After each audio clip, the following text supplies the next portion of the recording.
de la visite à Singapour du prince William, prince de Galles, pour la 3e édition des Earthshot Prize Awards où il a récompensé 5 lauréats qui œuvrent en faveur de l'environnement. On retiendra surtout la présence à ses côtés de l'actrice australienne Cate Blanchett, de la comédienne Anna Waddingham qui présentait la soirée, ou de l'acteur américain de la série This Is Us, Sterling K. Brown, voire de la course d'aviron, gagnée, avec les pagayeurs de l'équipe des British Dragons sur la rivière Kallang.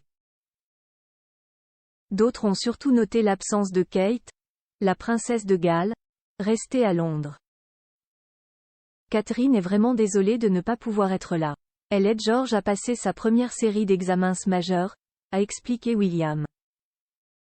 Publicité. Il travaille déjà à son futur règne pourtant, l'essentiel est ailleurs.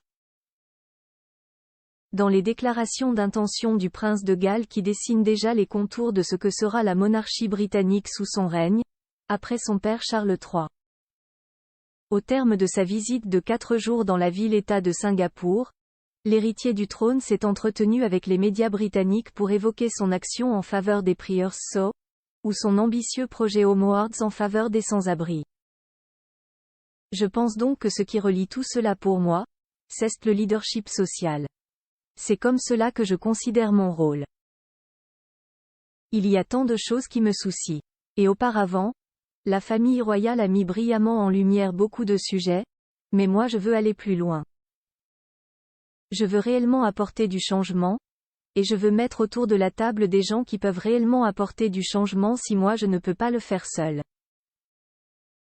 Il s'agit donc de progresser, d'aider et de faire avancer des causes sociales particulières qui ont besoin d'être davantage soutenues, a martelé le prince William, pénétré de son rôle.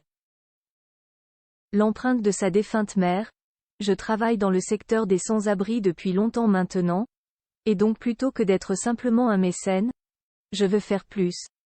Je veux réellement construire des maisons, je veux leur fournir un soutien mental, de l'emploi et l'éducation dont ils pourraient avoir besoin.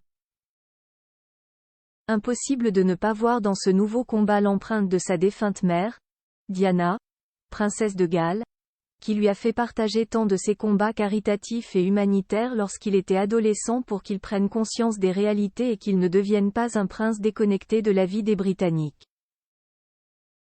Moins de causes à saisir à bras le corps, mais plus en profondeur, tel est aussi l'engagement du prince de Galles qui partage cette vision sociale avec son épouse Kate, très actif dans le domaine de la santé mentale des enfants. Témoin de cette visite à Singapour, la haut-commissaire britannique, Cara Owen a commenté, « Le prince de Galles a écouté attentivement les expériences des gens et il a appris comment Singapour gère certains des problèmes, notamment autour du climat et de l'environnement, partageant des idées et des propositions sur ce que nous pouvons faire ensuite. Le prince a la capacité de dialoguer avec tous ceux qu'il rencontre. Peu importe que ce soit avec des petits-enfants, des médecins légistes, des officiers supérieurs, des sportifs ou des défenseurs de l'environnement. Il s'est engagé dans tous ces domaines d'une manière accessible et convaincante. Assurément, William a impressionné tous ses interlocuteurs qui ont mesuré combien il avait pris de l'épaisseur un an après être devenu prince de Galles. Un excellent présage pour l'avenir.